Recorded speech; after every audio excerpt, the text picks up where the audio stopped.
आज की हमारी कहानी है एक सीक्रेट एजेंट के बारे में जिसका दिमाग बहुत ज्यादा तेज चलता है और इस कहानी में आपको देखने को मिलेगा सस्पेंस, थ्रिलर और थोड़ा बहुत एक्शन भी।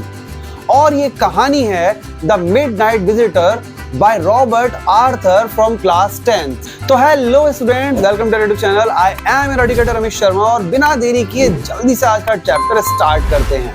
हमारी कहानी में है एक सीक्रेट एजेंट जिसका नाम है ऑजिबल और फॉलर जो कि एक जर्नलिस्ट है उसका इंटरव्यू लेने के लिए उसके साथ है।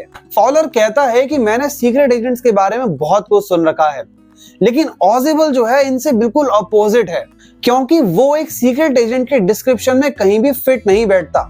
वो फैट है, एक्चुअली बहुत ज्यादा फैट है। फॉलर ऑजिबल के साथ एक फ्रेंच होटल में जाता है जहां पर उसका रूम 6th फ्लोर पर था। ऑजिबल रास्ते में उससे कहता है कि तुम्हें बताया गया होगा कि मैं एक सीक्रेट एजेंट हूँ। खतरों से खेलना, मुश्किलों के सामने डटकर खड़ा होना, ये सब मेरा काम है और यही सब सोचकर तुम भी मुझसे मिलने आए, लेकिन ये सब कुछ भी नहीं हो रहा। तुम शायद, मुझे लगता है, बोर हो रहे हो मेरे साथ और मुझे अफसोस है कि तुम्हें अपनी शाम मेरे साथ बर्बाद करनी पड़ रही है। और ऐसा कहते हुए ऑजिबल अपने होटल के रूम का दरवाजा खोलता है और साथ ही कहता है कि जल्दी ही तुम्हें कुछ अच्छा देखने को मिलेगा।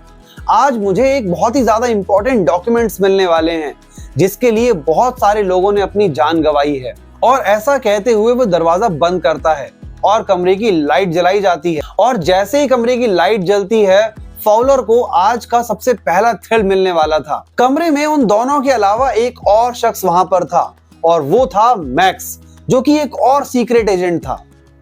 और मैक्स के हाथ में लगी थी एक पिस्टल।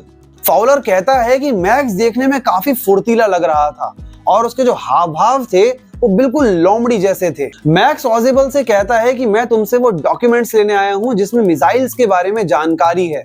ऑजिबल ये सब देखकर बिल्कुल कूल रहता है। वो डरने की जगह उस कमरे के अंदर एक आर्म चेयर पर जाकर बैठ जाता है और कहता है कि होटल मैनेजमेंट का कुछ करना पड़ेगा। ये इस महीने में दूसरी बार है कि कोई इस खिड़की के अंदर से कूदकर अंदर आया है। फॉलर उस कमरे में देखता है, लेकिन उस कमरे में केवल एक ही खिड़की थी। मैक्स कहता है नहीं, मैं तो डोर की का यूज करके इस कमरे के अंदर आया हूँ।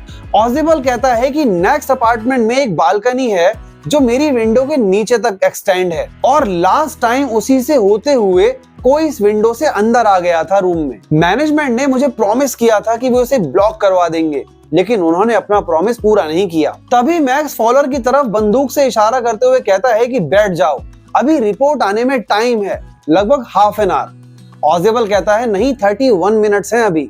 जो अपॉइंटमेंट है वो 12:30 पर है। ऑजिबल उससे पूछता है कि तुम्हें रिपोर्ट के बारे में कैसे पता लगा। तो मैक्स थोड़ा हंसते हुए जवाब देता है कि काश हमें पहले से पता होता कि तुम्हारे लोग इस रिपोर्ट के पीछे लगे हुए हैं, लेकिन कोई बात नहीं, अभी भी कुछ बिगड़ा नहीं है। मैं आज ये रिपोर्ट तुमसे छीन लूंगा। इसी बीच दरवाजे पर नॉक होती है। ऑजिबल स्माइल करते हुए कहता है कि शायद पुलिस होगी।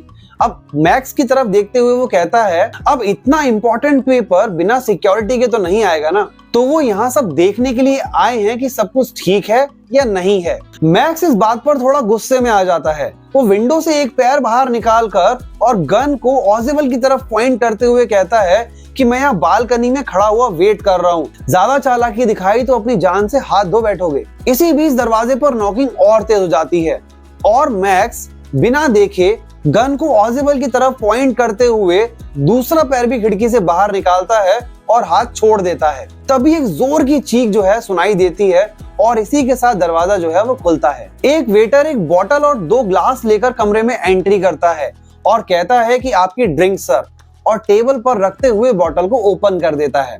जब वो चला जाता है तो फॉलर ऑजिबल से पूछता है कि पुलिस किधर है। तो ऑजिबल बड़े कूल मैनर में उससे कहता है कि कौन सी पुलिस, कोई पुलिस नहीं आने वाली, ये तो बस हेनरी था जिससे मैंने ड्रिंक मंगाई थी। और फॉलर डरते हुए कहता है कि वो जो आदमी बाहर बालकनी में खड़ा है उसका क्या। ऑजिबल कहता है कि चिंता मत करो, वो वापस नहीं आने वाला, आराम से बैठ जाओ क्योंकि बाहर कोई बालकनी है ही नहीं। समझे आप लोग, ऑजिबल भले ही फैट था, बहुत ज्यादा हाथ पैर नहीं चला सकता था, लेकिन वो दिमाग का बहुत ज्यादा तेज था और अपने इसी दिमाग का यूज करके उसने फॉलर और अपने आप को इस सिचुएशन से बाहर निकाल लिया। और इसी के साथ आपका ये चैप्टर भी यहाँ पर फिनिश होता है। कमेंट में जरूर बताइए कि आपको ये चैप्टर कैसा लगा और आगे की वीडियोस के लिए हमारे साथ बने रहिए और चैनल को जरूर सब्सक्राइब कर दीजिए।